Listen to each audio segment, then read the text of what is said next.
It contrasts with Hillary Clinton's loss in 2016, where right away after I talked about the scientists marching, but there's a huge women's march. The pink hats. Much more, right, the pink hats, much more overt kind of let's get in the streets and protest. It seems, like people have been on the left and Democrats have been hit by a sledgehammer. And I think what they're having a lot of trouble kind of dealing with is that the election showed that the country has moved to the right, which was not kind of going into election night where everyone was saying it was razor close, was not the expectation. And, they're kind of in mourning over that. Mark, that's from your wonderful dialogue. Add more depth to that, please. Well, that's Jill Abramson, the former editor of the New York Times, who, has a pretty good feel for that community. And I think it's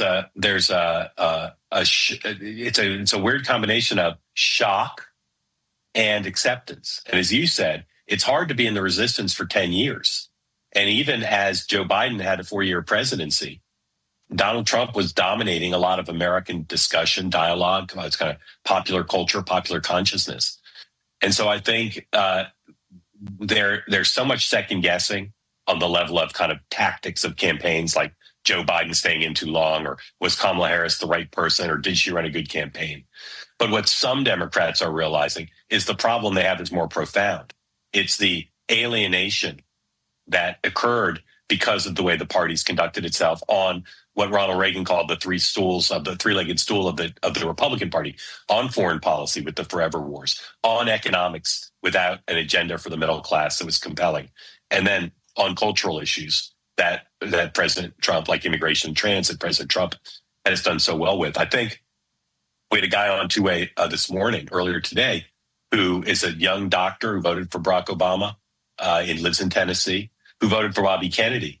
And he talked about his alienation from the Democratic Party as inauthentic, as rigging the system against people like Bernie Sanders and Bobby Kennedy. His description of his alienation from the party is a big part of why I think the Democrats are confused. They can't agree on what went wrong. They can't agree on who to lead them. And they can't agree on what the solution is to get out of where they are now. Yeah, and so they kind of need a Truth and Reconciliation Commission or something. I mean, at some point, let me ask you this: the rank and file one thing? What are the elders of the Democrat Party saying? In 2 minutes, Mark, what are the top families? What are they saying? Most of what they believe is that the party needs to do what Bill Clinton did in 1999 or in 1989 to 92. Which is to stand up to the far left of the party and say, we honor your participation in the party. We don't want to be at war with you, but you've dragged us too far to the left. To come up with some new policy ideas that speak to people, particularly on economics. And then most of them would say a governor, not a Washington person, but a governor who understands how to communicate with authentic language. And it's true that all it would take would be to have a compelling, dynamic, more moderate figure be the presidential nominee and win the White House in 2028 to bring the party back pretty quickly. Now, I don't see who that person is, and that's a big ingredient. But they're hopeful that they can lay the groundwork to do that, and they're hopeful that Donald Trump will overreach. And they read in these controversial nominations that we talked about indication that Donald Trump will overreach, and that will give them the opportunity to get an audience with the American people again, to make the case that they've got something better on offer.